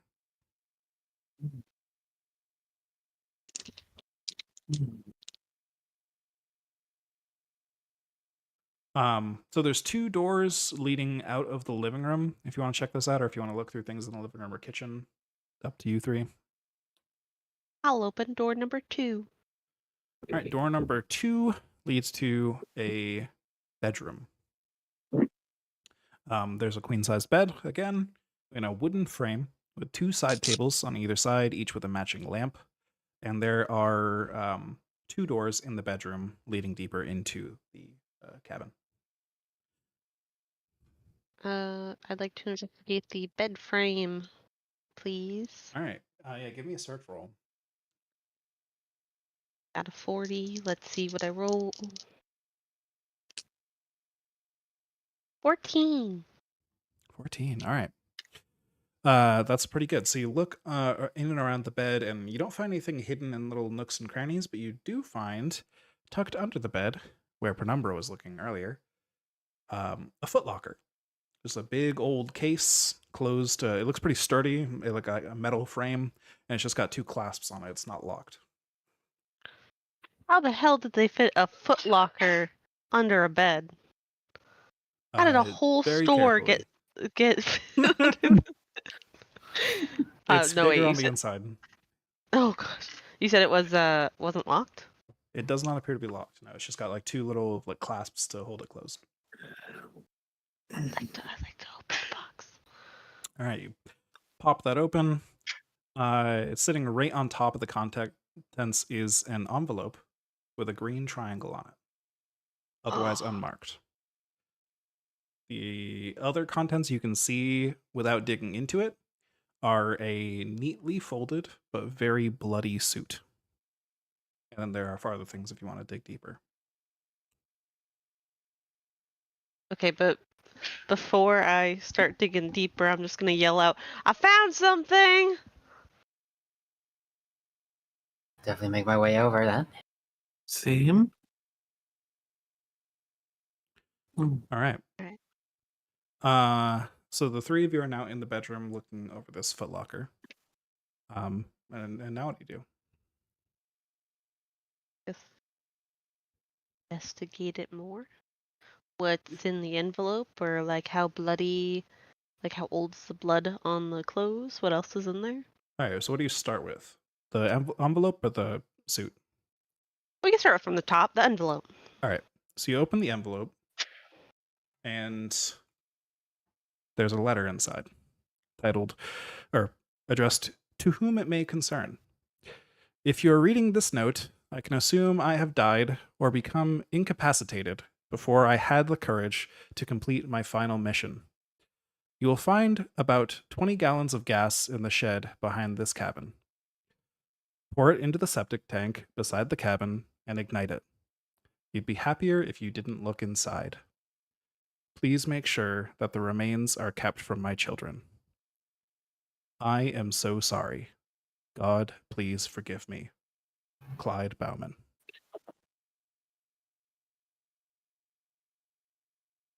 Oh. Oh. Hey, does anyone want to go tell the other? The other people who are investigating the septic tank. Yeah. You know what? I'll go say something to them. You guys look at the blood. Oh God. I think we let them find out on their own. I'm sure it'll be fine. I need to make sure it's a controlled fire. Sheriff We're in- Preceptor will be we're in the delighted to have forest. his conjecture proven right. Indeed. So is one of you running out there to get the others to come inside with you, or are you going to start digging through the stuff? I'll run out while they continue digging through. All right, so we'll say Agent Perry dashes out of the room. The other 2 of you, do you want to keep digging into this box, or do you want to? Absolutely. Oh yes. All right. So you pull out the suit. You kind of shove that aside a little bit. Like pull up the folded pants, put them aside to access the rest of the things in this box. You see a series of reel-to-reel tapes labeled with FBI evidence tags, dated 15 of August 72 to the 29th of September 72. It's about you would estimate the hours and hours of just like audio here. You're not sure what's on it without playing it on something, but that's one thing that's in there. That's There's curious. a glass sphere. Yeah, go ahead. Pendrick would remark aloud, seeing the dates. That's curious. His tenure with Delta Green ended in 70, and this is 2 years after. Mhm. But you said there was a sphere. Indeed, there's a small glass sphere, about 3 centimeters in diameter, like a little marble, just sitting in the bottom of the box, the footlocker. There's some scattered, not scattered, some neatly piled papers. which appear to be a copy of a doctoral dissertation of some kind, which just is titled On Devils in Mythology by Karen Barr. And finally, a Remington Model 870 shotgun and 12 shells.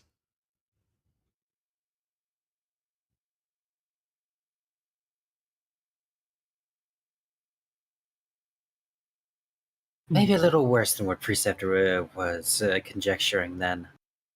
I will take the dissertation and the marble. Does the marble, So do I you get any go- weird vibes from it? Indeed. So when you go to pick up the marble, actually, it feels like it sticks to the container a little bit. You have to really like pull it for a second. And it feels, there's a very familiar feeling to the way it sticks. It doesn't feel sticky to your skin. But it's a glass marble. Do you have a science physics score at all? Physics. I do. Or okay. What's your I do not. I do have an occult score though. That's fair. What's your physics score, Penumbra? 50. 50. So you watch the way Pendrake pulls this glass sphere out and looks at it puzzled, and you realize that was magnetism. That was glass magnetized to metal. This doesn't make any sense to you with your knowledge of physics. Please make me a sanity check. Hell yeah. So you need to roll under your current sanity points. Okay. I rolled a 19, which is under 48. Okay. So yeah, you realize what the fuck? This is magnetic glass that is like really like a fairly strong magnet, and it's glass. What the fuck? Is But it you made hold out it of back. iron sand? You hold back a little bit. It doesn't appear to be. It appears to be unnatural, but you're able to hold it back for now, and you're like, I expected this. There's going to be unnatural shit here. But it turns out that yes, it looks like Right. Bauman was hoarding some unnatural shit. Can I occult it to see if I get any more insight into what the fuck it is? Sure, yeah, both of you can roll a cult. I think Pendrake also mentioned that.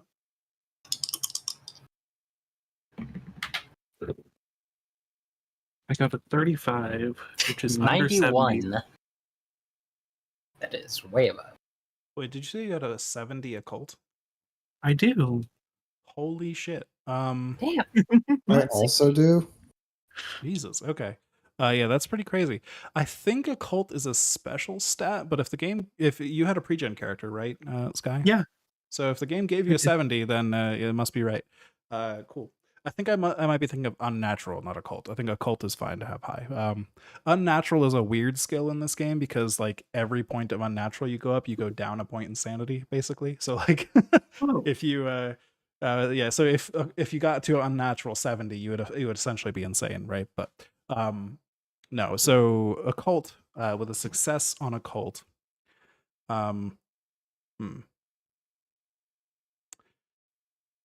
you definitely can tell that this is something something unnatural for sure.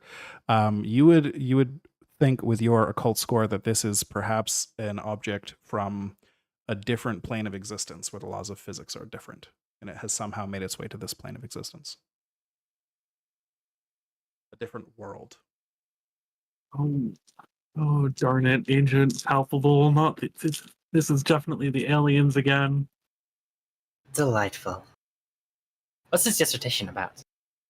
Yeah, so the dissertation is on devils in mythology, and it appears to have been rejected from the University of Indiana Bloomington in 1985.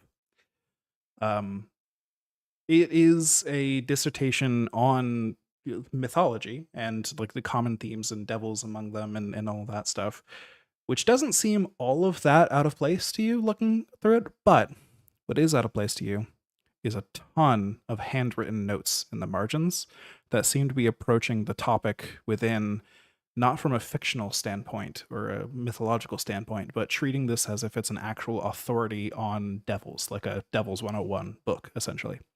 So apparently, whoever wrote this somehow knew what they were talking about, whether they knew it or not. Sanity check, please.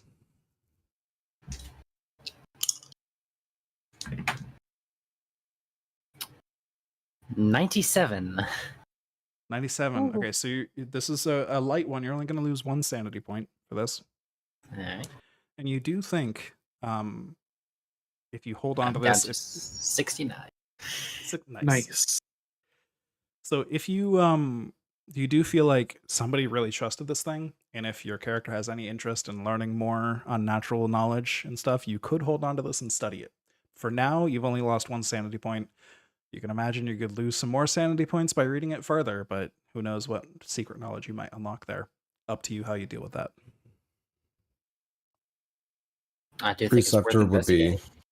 also super into reading that whole thing. All right, so could we say then that Pendrake just continues to read it while the others start working on other things at the moment? Mhm. Since that'll take some time. Okay. She just kind of leans against the bed and just starts flipping through it. Okay, go ahead and roll me a 1d6 then, please. Okay. 1 second. Fish out of D6. I have too many pointy dice. Okay, there we are. 2. 2. All right.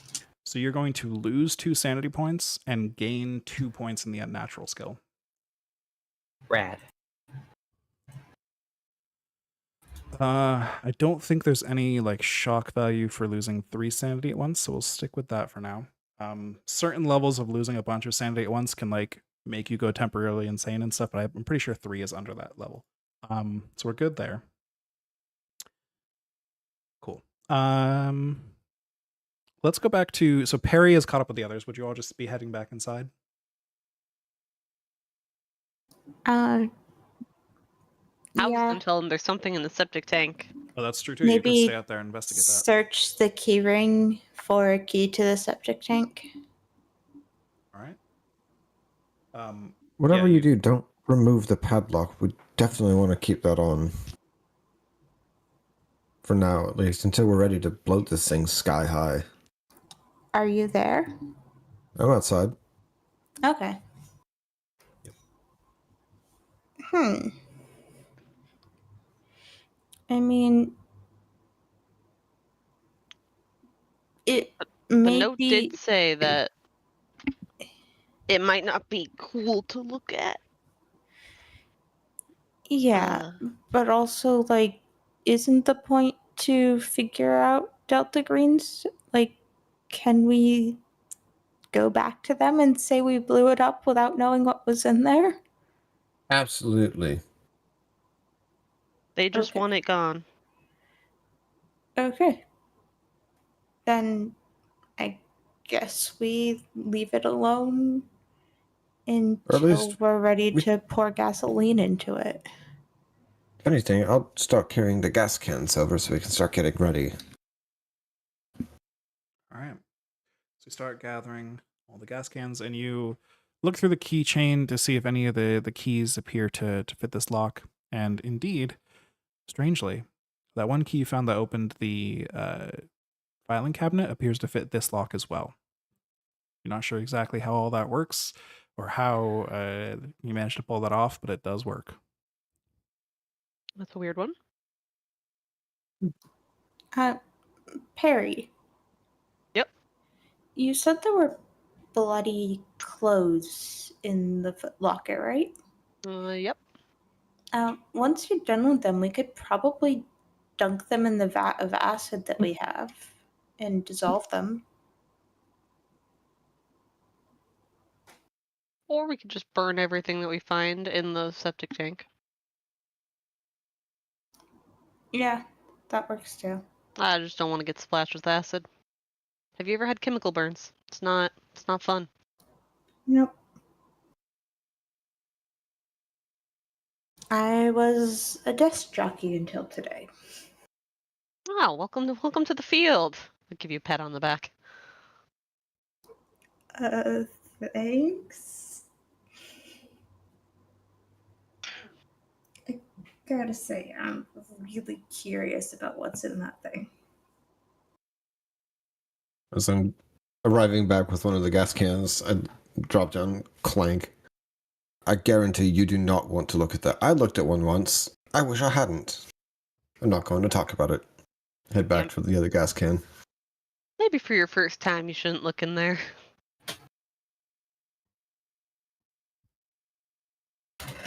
So gathering up all the gas cans. In the meantime, we know Pendrake is reading, but Penumbra, what are you doing inside? There's still a couple doors out of the bedroom and one door from the living room that hasn't been checked. I'll start looking through doors that are leading out of the bedroom. Okay. So one of them leads to a closet, which is full of clothes and shoes. Mostly feminine with a slightly dated style. They don't, any of them appear to have been worn in many years. The other door leads into a bathroom. The bathroom has a shower, a toilet, and a sink with a broken mirror cabinet. You know, give me a search roll. Sure. I'm really bad at that, but I'll try. Let's see. I rolled a 24, which is unfortunately over my 20. All right. So if that's, you said that's over 20? You got Yeah. 24 over 20? Yeah, okay. So yeah, looking through, you just, pop open the mirror and the cabinet, and inside you find 2 toothbrushes, 2 cans of deodorant, a hairdryer, a few hairbrushes, and that's all you find in here. So those are the 2 doors from the bedroom. Do you happen to check the other door in the living room? Well, probably. I would like to find all of the doors. Fair enough. All right, so you go out there, Ideally. and it's a small closet that has like a couple coats and some boots inside, and also a trap door. Ooh.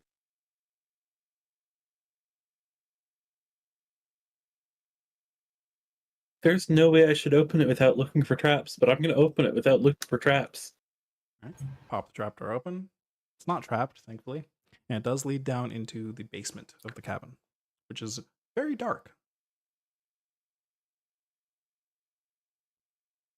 Right?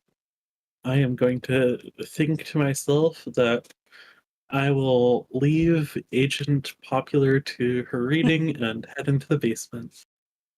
All right, you pop down there. I'll assume you have like a flashlight or something. Probably just common sense to bring, but you're looking around down there, and you can see like a wood furnace. You can see there's like you can see that running water is brought into this cabin through like an electric pump on a well.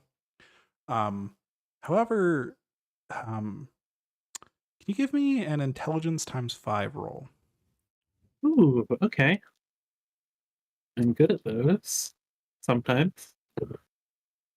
I got a 10-0, which is under 75, I think. That is. So looking at the Okay. plumbing, it's weird. There's a lot of disconnected pipes that are just hanging around. And it appears that somebody at some point rigged all of this plumbing so that nothing goes to or from the septic tank. I guess nothing would really come from the septic tank down here. Nothing goes to the septic tank. Then where does the stuff go? That's why they have the outhouse. You run back up to the bathroom with that question in mind. Tap on the toilet. No water. Faucet on the sink. No water. It appears that all the water in the bathroom has been disconnected so that nothing goes to the septic tank. Well, that seems like a rather inefficient system. Can I go try like the kitchen sink? Kitchen sink is fine, yeah. Weird. Okay. I will make a note of that and uh, remind myself to mention that when I run into anyone else. All right. So back outside, you three have definitely gathered up all the gasoline at this point. What y'all doing?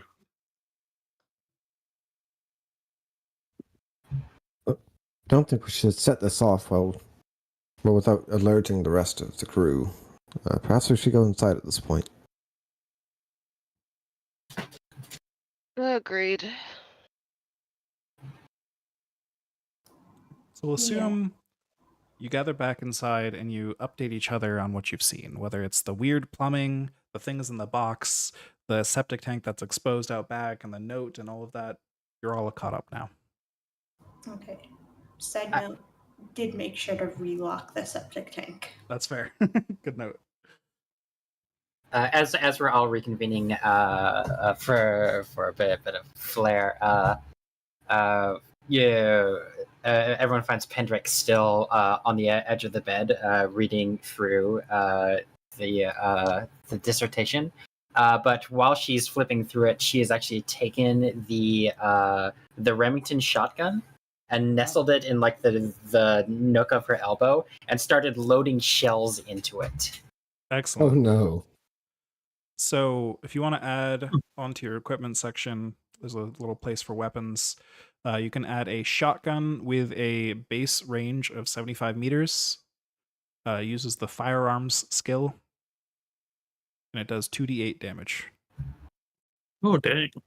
With an ammo capacity of 5. The other stats do not apply.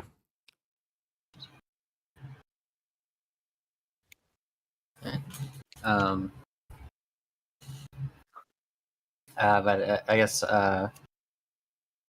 as soon as someone walks in, she looks up and says, probably looking at Preceptor in the middle of loading Shellen. She says, I do believe you would find this very interesting. This weapon is not my particular area of expertise. If someone else is more qualified to use this, I am more skilled with bashing things over the head, as it were. And she twirls her cane by her side.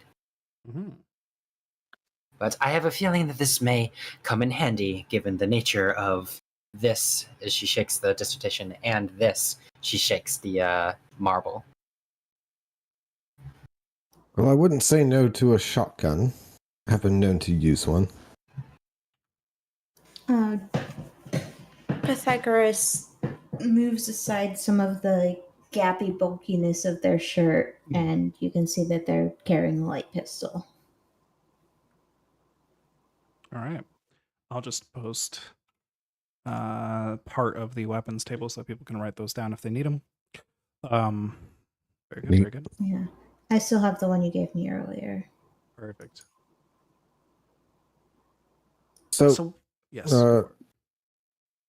We found a septic tank in the back, padlocked shut, and we heard about the note that you found, so we've gathered the gasoline all around next to the opening to the tank, though I'm beginning to wonder if perhaps there's maybe a safer way to get the gasoline in there without opening the main hatch. Well, we can't use the plumbing because none of the plumbing in here goes to it. How disconnected is it? Can we perhaps hook it back up for the sake of pouring the gasoline down? What why is are you my worried about judgment opening the on hatch? such a thing? Because I believe something is in there, especially given the book the Pendrake over there is so engrossed in. Could be a devil. Could be dead. There was that weird floaty thingy.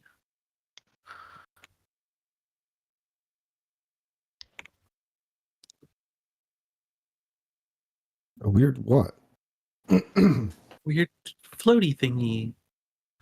It looked glass, but Oh, magnetic thingy? Yes. Yeah, that one.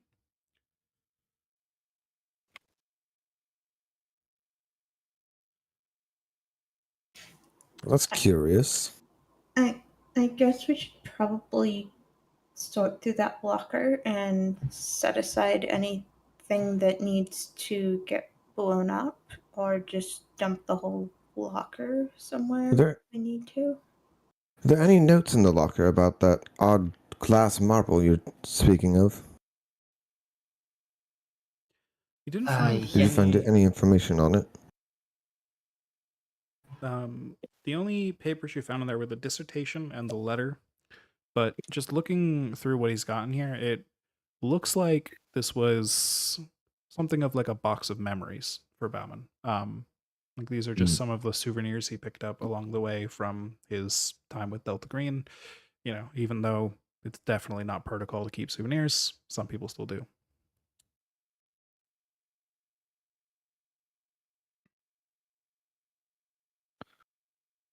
Well, whatever it is, whatever it is, we should probably just pass it off to our handler or something.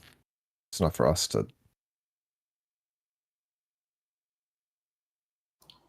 I mean, It's awfully late. I think we should blow up the tank and be on our way. we could just like put all the stuff in the tank, blow it up with whatever's in there, Yeah. and What are the find chances some something to do with otherworldly the material actually explodes the same way something of this earth would? Well, if explosions do not work, we do have all that sulfuric acid that we brought with us. Why not both?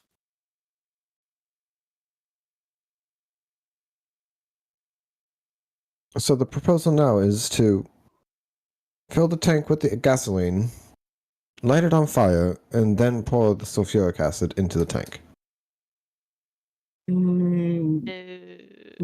No. What if we pour the sulfuric acid in, and then pour the gasoline in, and then throw a match in and walk away with sunglasses on? That's what people do, right?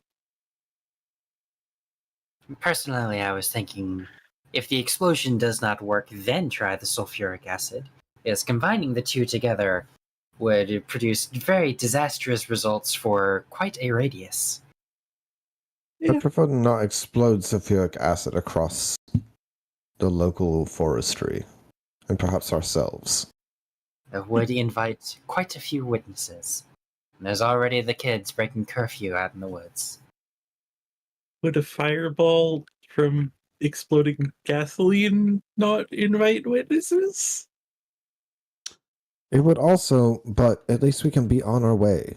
If we explode it, we pull the acid in, acid's been disposed of, everything's been disposed of, and we leave. All they've seen is two vehicles approach, an explosion, and vehicles departing after the explosion. That's all they know. I think you would all probably expect as well that the gasoline probably wouldn't explode so much as just burn for a while. Especially if you poured it out in an area like into the tank like that. It's not really like in an enclosed spot. There's limited airflow into there, things like that. It probably just burn whatever's in there. Whole lot of burning. Might be bright, but probably not like a fireball situation. I mean, we could just like make sure the fire gets going and then lock the septic tank up again. Yes, absolutely. Definitely do not want to leave That that. might cause it to explode if we lock it up again. That's all right with me. And in fact, perhaps we should also continue to rebury it, so that nobody knows that it's here. But then the earth would be disturbed, right? The earth will be disturbed, but at least it's not just a pit with a hatch. Actually, it occurs to me that this note implies that there will be remains left over after it burns. We can just place the remains in the acid. Are we sticking around that long? I mean, just lighting a fire in the septic tank all the way. It's rather deep beneath the earth already, so it's not going to create very much light to the surroundings. If Penrose suggests temperance and caution in what we go about tonight, make sure whatever it is down there is dead and then dissolve it.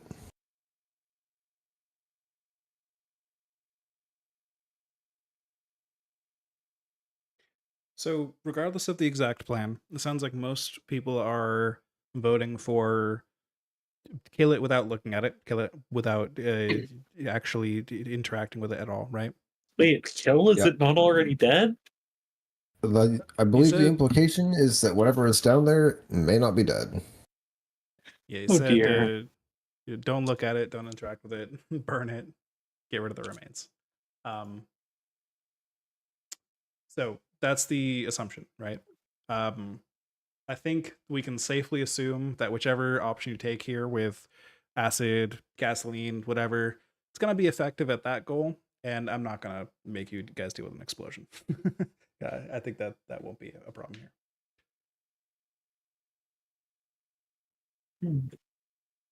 So is that the plan then? Just to... I think so. All right.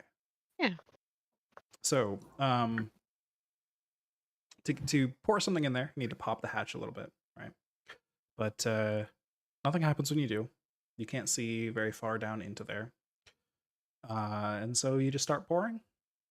Does anyone try to sneak a peek? Absolutely.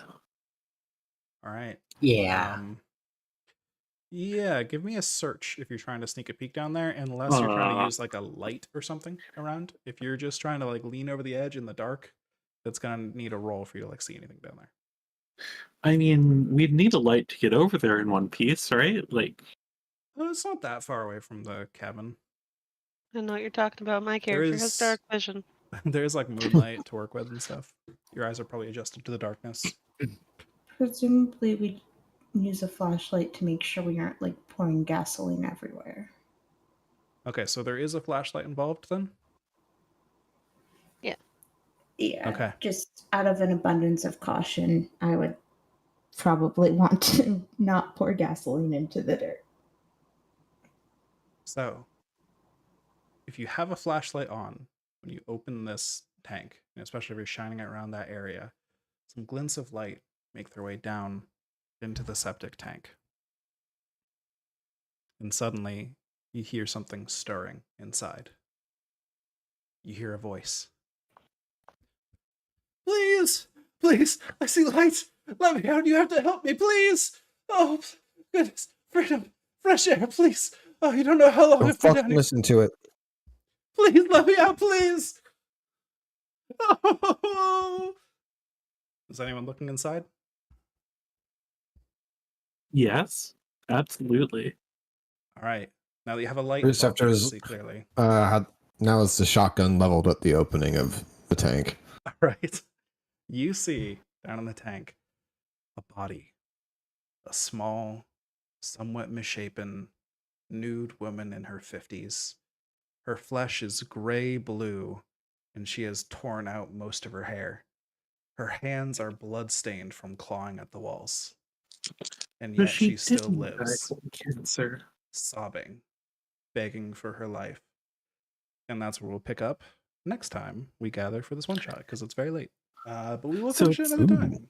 Whoa. So it's definitely his wife, right? No, it's definitely a demon. Oh yeah, It looks a like demon what, in his wife's body. what you saw in the pictures, yes. Somebody summoned a devil into his wife's body. He probably Spooky. Probably. Because also, if the cabin looks like it hasn't been touched in like months, Mm-hmm. that person has not had food or water. There's no way they're alive. Oh, If before they're we not go, demon. since y'all heard and or saw this body, sanity check for Hell everyone, please, yeah. before we go. Yay. This is sanity against the unnatural, in case anyone has been gotten used to. I guess you can't get used to the unnatural. Never mind. It's violence or helplessness. So, I failed. all right. The sanity, that's D100 versus your sanity score. Sanity I points. succeeded. Right, Current or I max? failed. Current, not max. What do we subtract? I barely passed with 69 under 70. Nice. Nice. Yeah, I have 48 current sanity points. Oh, I crit Doing failed. great. You crit failed? I rolled a 77. Oh no. Okay. So anyone who succeeded, you take 1 sanity point, even on a success for this one, just for witnessing this whatever the fuck unliving, unholy nightmare is in this tank. What if I didn't look? I think from like hearing her cries, I think it'll still all be somewhat Okay. effective here. Yeah. Yeah, The others fair. will probably tell you about her soon, anyways, unless you just immediately force it on her. But so I'll say we'll just handle it all now for this roll. Fair enough. If you failed, who failed? Just going down the list. I failed. All right, I Perry. failed. Go ahead and if you failed, just roll a d8. But if you crit failed, you just take 8 right away. You take max. Ooh. Woof. Yeah, that's a huge one. You are extremely unnerved by this. Well, I rolled an 8, so I might as well have crit failed. I rolled a 4. Is that subtracted from sanity or breaking point? It's subtracted from your current sanity points. You should have Okay. like Y'all. Yeah. I am 4 sanity away from my breaking point. Yes. The Oh, breaking point boy. is if you lose enough sanity to take you to your breaking point, you gain a new mental disorder and you reset your breaking point and stuff. It's a whole big thing. I am 3 sanity away. Excellent. And you took 8, which I did finally find it in the rules, is more than the 5 points at once that happens. So, unfortunately, Pythagoras, you are going to take a temporary insanity. Do I also get Oh, fun. temporary insanity? Nice. Did you take 5 or more in this roll? I rolled 8. Oh, you rolled max, so you will as well. Yeah. Yes. Oh, good. How do you take that? I will read the rules on that for next time. Because I think there's a Oh, few wait. different things. Yeah. We could like roll for it essentially for different things, or you could I- choose. I also need to make a sanity roll to resist blanking out and forgetting what caused the loss of sanity. You also need what? Sorry. Make a sanity roll to resist blanking out and forgetting what caused my losses of memory or sanity. Why is that? It's in my personal details and notes because I have amnesia. Oh, it's one of the things. Okay, gotcha. Yeah, go Yeah. for it. See if you can. So I have to roll under the current sanity points for that. Current sanity after the damage. Yeah. Yeah, I've got no memory of what just happened. Okay. Somehow no. you completely black out and you have no idea what's going on, but it still drives you temporarily insane. So the 3 things that can happen here is either your agent will flee at maximum speed in a direction for a very long time, and then become exhausted. You can struggle, lashing out randomly at the nearest person, essentially just becoming very violent in everything around you. Or you can submit, which is shutting down or passing out from shock. So there's a few options there based on. I feel like struggle is probably less likely in this circumstance, given it says it's most often from experiencing violence or helplessness. And this was an unnatural roll. So yeah, people could either just faint on the spot or run the fuck away if you got temporary insanity. So we'll handle that next time though. We'll figure that out. But thank y'all for joining me. I had fun so far. This is very Yeah. Yeah, spooky. this is very fun. Yeah, we'll have to schedule another time and figure out when to finish this. Definitely. Yeah. Look forward to Thank it. you. Hopefully by then I'll have a new job. Hopefully.